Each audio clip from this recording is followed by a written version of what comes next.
My career at Tate really started in around 2009, and I actually worked for the majority of my time in what was called the learning department, which was otherwise in other institutions would have been known as the education department. And I was in a role that was called the head of learning, practice, and research. So I actually had research in my job title. And I had that job from 2009, I think, to 2019, so 10 years. And part of my role, or really my main responsibility was to think about how we could frame our practice in the learning team as a form of research. Well, this is certainly how I understood my job and how I set about doing it. Um, and have always been really interested in how research as a practice operates, how we create knowledge in the museum. That's really why I was interested in working in the learning team. And my background is that I trained as an artist. And again, I was always interested in the relationship between artistic practice and research and learning. So those three processes I've always found to have similarities and crossovers. And within the education, that within the learning team, we really set about exploring um, and trying to document and understand that relationship between those three activities. And we were doing it through interrogating our practice. So we were really exploring what it means to do practice-based research in the museum. And as I say, really trying to understand the practice that we were doing, which was, working with children and young people and adults and members of the community in ways to engage them in the activities of the museum. Really thinking about that as a form of practice-based research. And over the course of the 10 years that I worked in that department, we shifted the practice from what we called a delivery model to an inquiry model. And um, the sort of fundamental shift that really made a huge difference was to think about each strand of practice or each audience related activity. We started with a question rather than thinking, how do we do workshops for, say, small children under 5 and families? The team that was doing that work would think of a question that they were interested in exploring. And the question, for example, with that team was, what happens when you bring children under 5 into contact with contemporary art practice?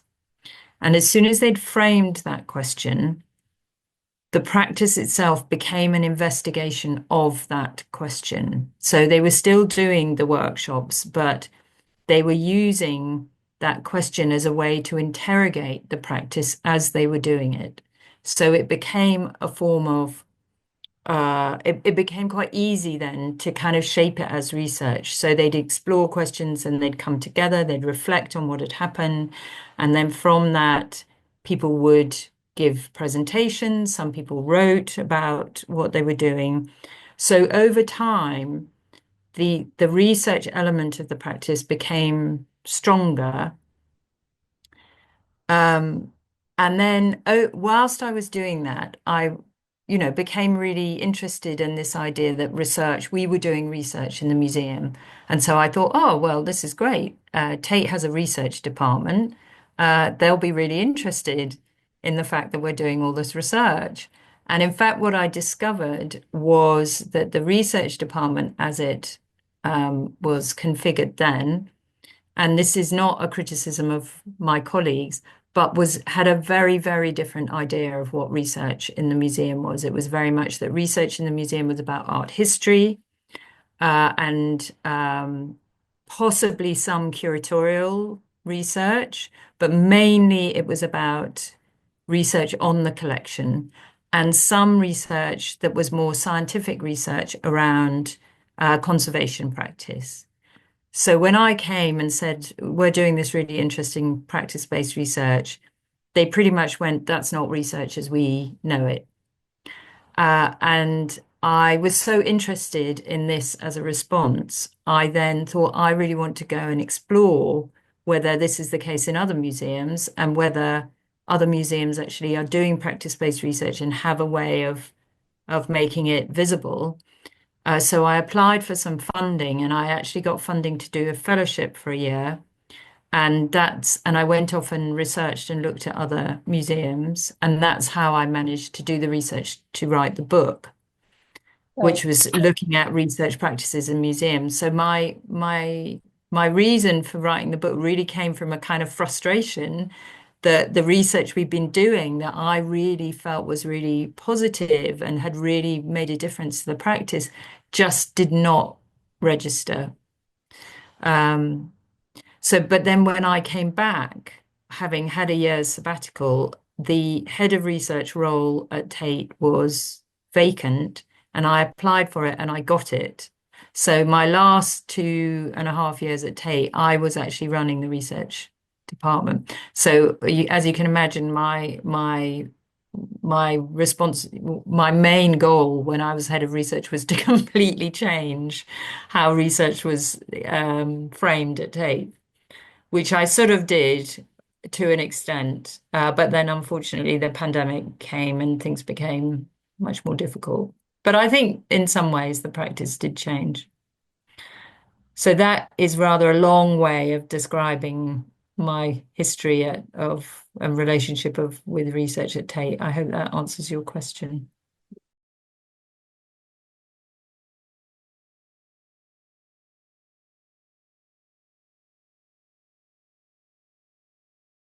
It's a really good question because I think when I was doing my research for the book, my methodology was to go and interview as many kind of museum professionals as I could, and also to interview academics.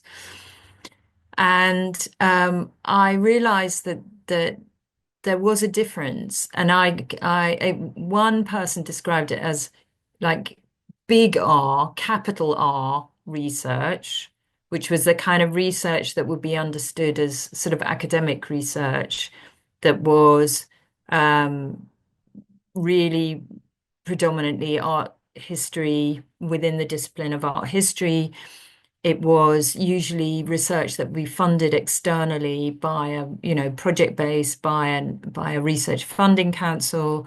It was often around collection focused, not particularly or very, very rarely, if ever, thinking about the actual practices of what was happening in the research. It was much more about the objects.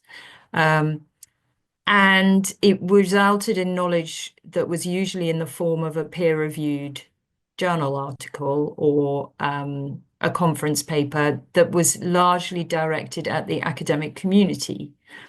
And obviously there were some people within the museum who were interested to read this research and who did this research themselves.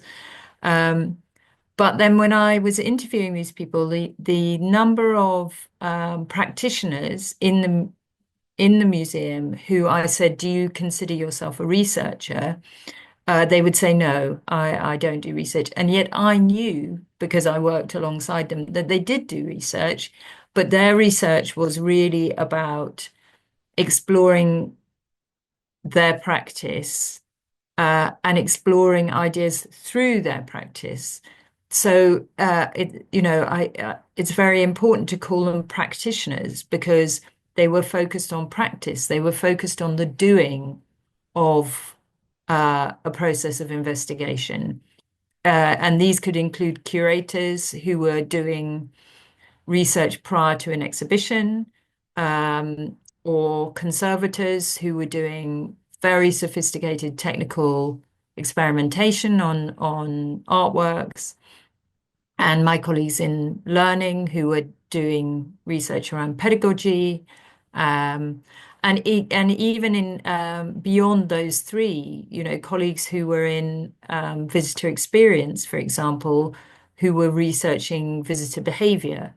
Um, but the difference was this was practice that was quite often didn't necessarily result in a peer-reviewed journal article. It might result in in improvements in the practice itself. So the knowledge that was generated through practice, the idea was that really what was important about this knowledge was that it would go back into practice, and practice would become richer and better as a result of it. At times, that knowledge also would go out and inform the academic community or inform other communities. But essentially, the focus and the rationale for the research was different from the academic research that was also happening. So there was a difference between, in a way, these two forms of activity.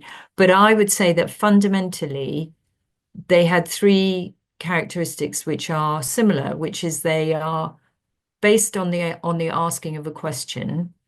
They follow a structured process of inquiry, and they result in knowledge that goes out into the world in some way. And for me, that is the definition of research, whether it be practice-based research or academic research, and it applies across all the disciplines as well. So it's the same process within art history as it is within conservation science or pedagogy. So there are differences, but there are also real similarities in the kind of research that's happening in museums.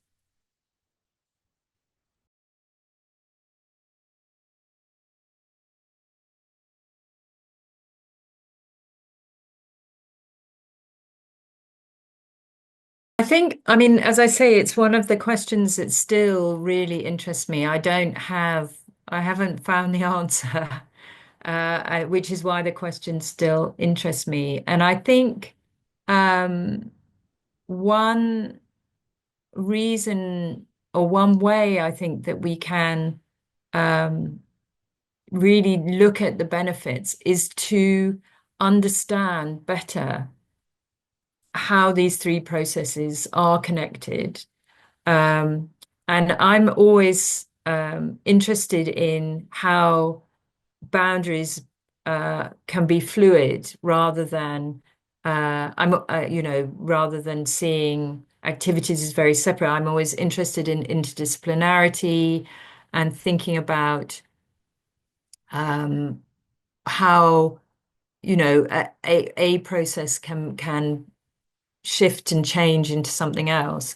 And I think the museum is an incredibly fertile place for this to happen because the museum is not a university. The museum doesn't have separate disciplinary departments. I mean, museums are very siloed. I think we can all agree that things operate, departments can always work more closely together. But it is only when I started speaking to university colleagues that I realized how very different, if you work in one department, you don't, it's a big deal to collaborate with another department. Whereas within the museum, and although it can be difficult, colleagues do have to collaborate. We have to work together. So the potential to explore crossovers between, say, artistic practice, curatorial practice, and pedagogic learning practice, it's there. And for me, the more we could do that, when I was working at Tate, the more we could set up collaborative projects where we were co-investigating a question, the richer and more interesting the practice became. So I think in answer it is about allowing interdisciplinarity and collaboration is how you can understand those relationships better.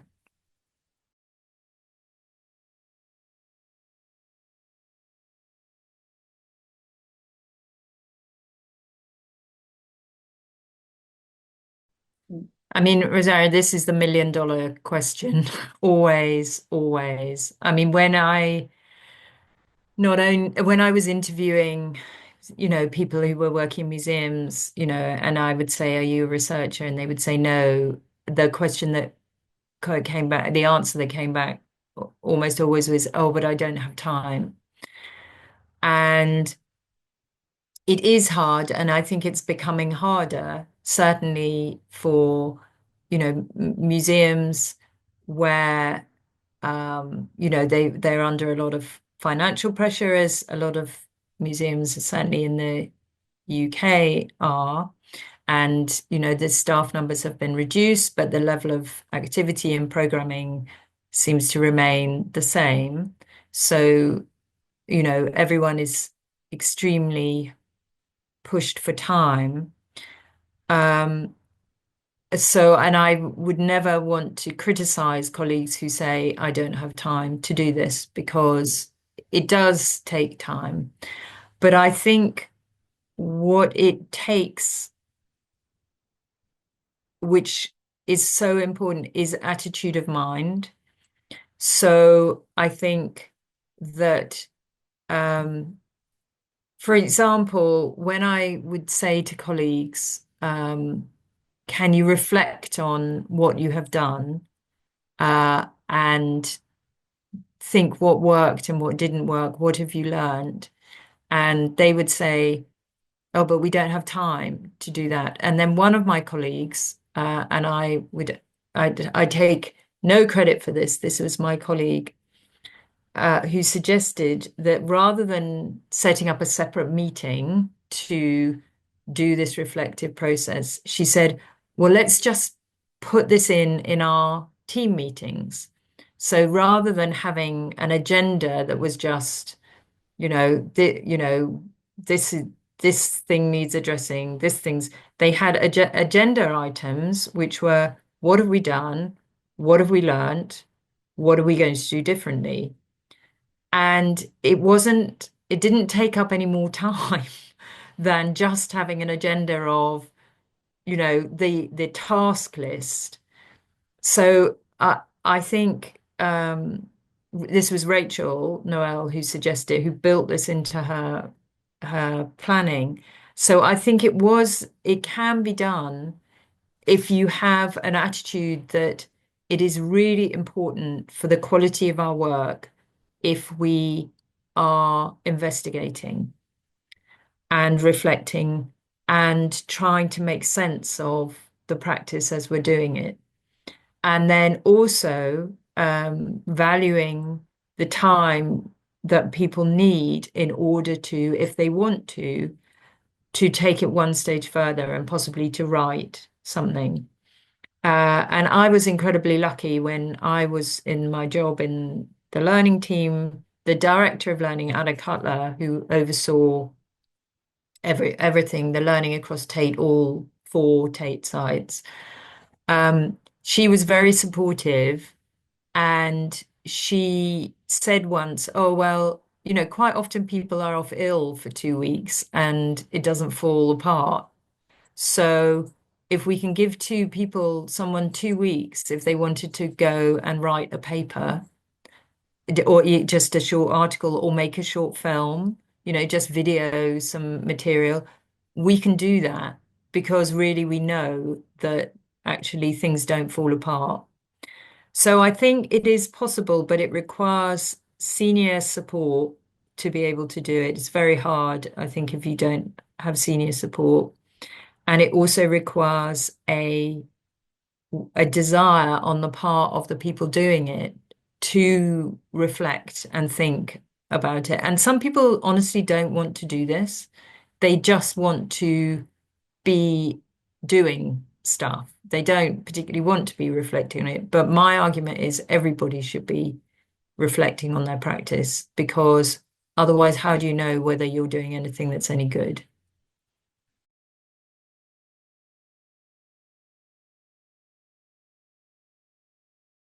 I think one of the ways to build a culture of reflective practice is to, encourage people to do it, and then allow people to see how much more interesting their practice becomes as a result of this.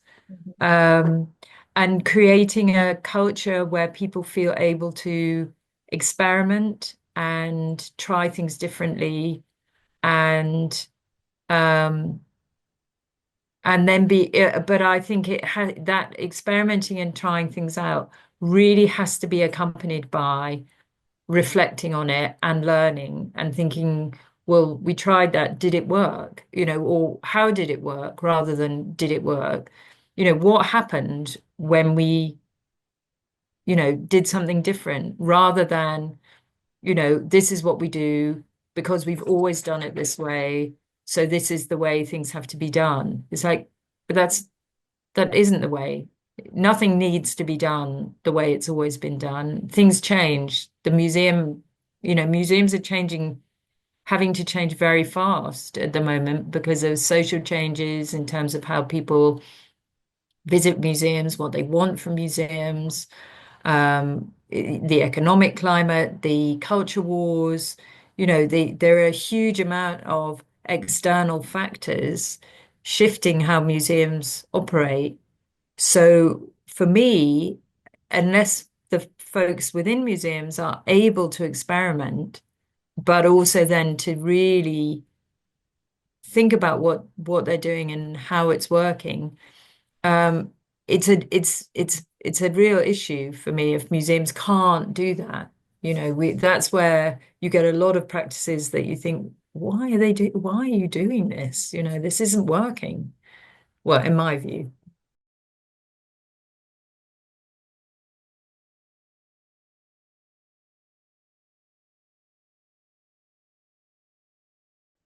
I don't think the museum was transformed.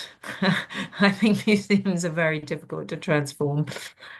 I think the learning department was changed over the 10 years. I really do. I think the practices shifted. Um, I think the I think people felt very liberated by that much more inclusive idea of research. So that sense that research was something they could do and were doing rather than this sort of elite activity that kind of happened over there by a few selected externals who came in or a very few selected members, usually of the curatorial team or conservation team. I think it was very inspiring for people to think, no, we do research, and I think it gave them confidence intellectually about their practices and also helped, and this is something I really noticed within the learning team, that because people were asking questions and reflecting on what they were doing, when people asked, because people would say, well, what are you doing? So from outside the museum, they became very confident about being able to say, this is what we're doing, and this is why we're doing it, and this is what we think happens as a result of this. So it became a very good way of improving kind of advocacy for the department because people felt confident and were knowledgeable about what they were doing. So I think that's one of the real benefits of this way of working.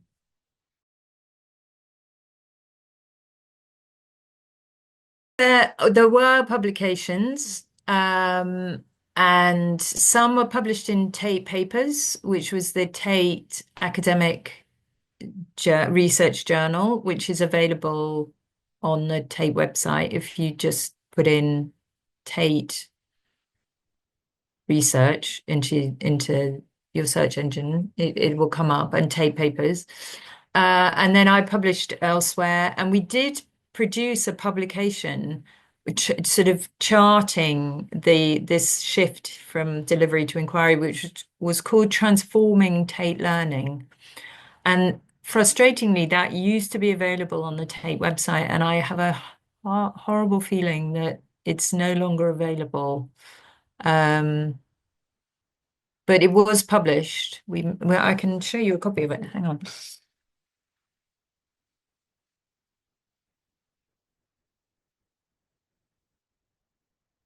So this is the publication, Transforming Tate Learning. And we did it, the design of it was meant to be in the spirit of the practice. So it was very much like a sketchbook.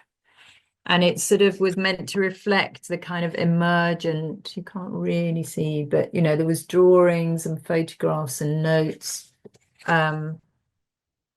which I have a PDF copy, which I can send you. Because sadly, I don't think it's available anymore. But other people also wrote. So, and I set up a research center called the Tate Research Center Learning. Gosh, I'd forgotten what it was called. And we published stuff through that as well. And I believe that is still available on the Tate website. So there's some material that's published on there. And we also, because one of the other ways that we found to be really helpful was film as a means of documenting research, because not everybody felt confident about writing, but filming people speaking about their practice really was a brilliant way of surfacing the knowledge that people were generating in a really accessible way, and a way that also didn't take people time. They could just come in and you'd prepare them a bit like this. You just film someone or interview someone and get that out there.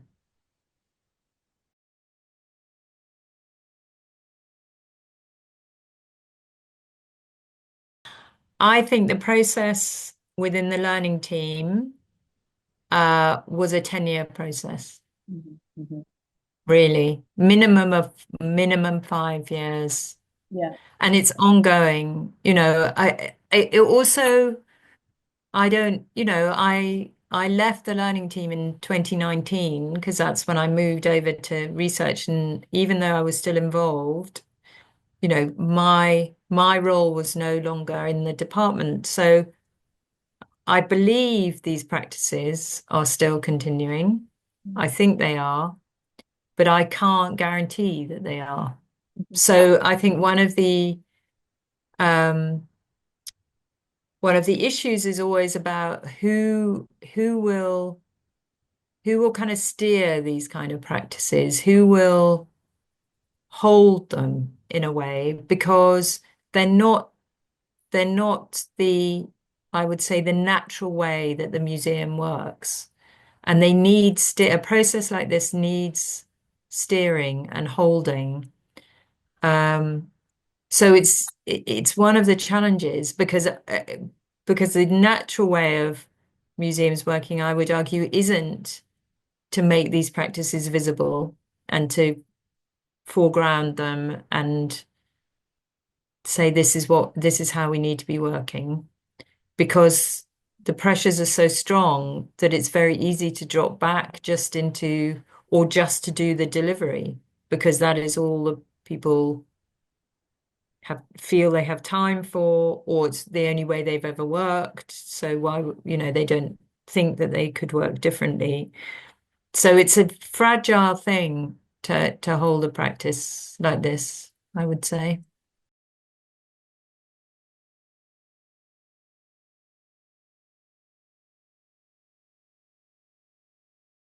I think it is vulnerable. I mean, I think ironically, I think there is an increasing interest within academia uh, around practice-based research, and a recognition of the value of thinking about what knowledge can be generated through the practice, through the doing of practice.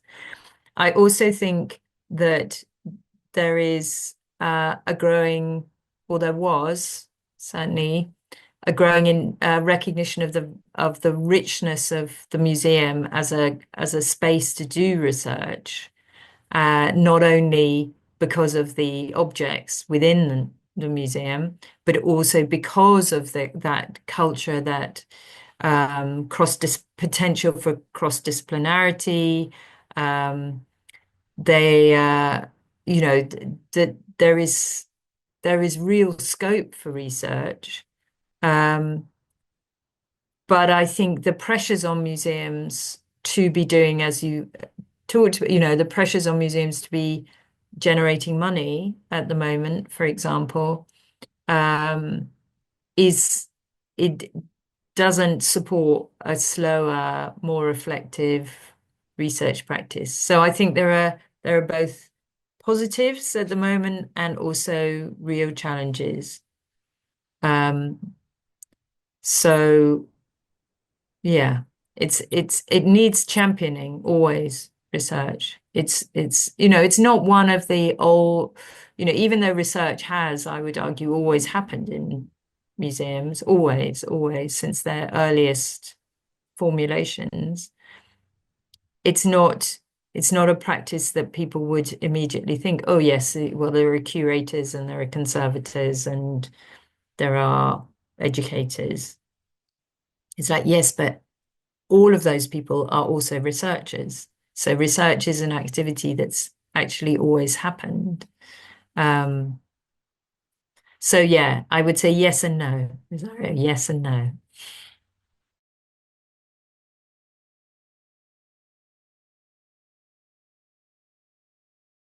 Very much so. Yeah. We had wonderful collaborations with universities, and the universities brought, and academics brought so much to the museum. But we used to be very selective about who we worked with, because we had a joke about we didn't want to be the laboratory rats, because there were a number of academics who would approach us and say, we'd really like to come and research on you. You don't have to do anything. We're just going to look at you. And we were like, but, are you interested in what we know and how we can contribute? And they were, no, no, no, why not? We're the experts. And we would never work. We would never work with people like that. But had amazing collaborations with academics who were genuinely interested in working with us, not on us. And they were from a huge variety of disciplines. So we work with educators, but also with philosophers, psychologists, social geographers, and artists, obviously, artists who were working in academia, sociologists. And this is what I mean about this incredible opportunity for exploring research in a way that, the academics would feel that they were given this kind of liberated space to explore questions differently. So I think for them it was also a real opportunity. Yeah.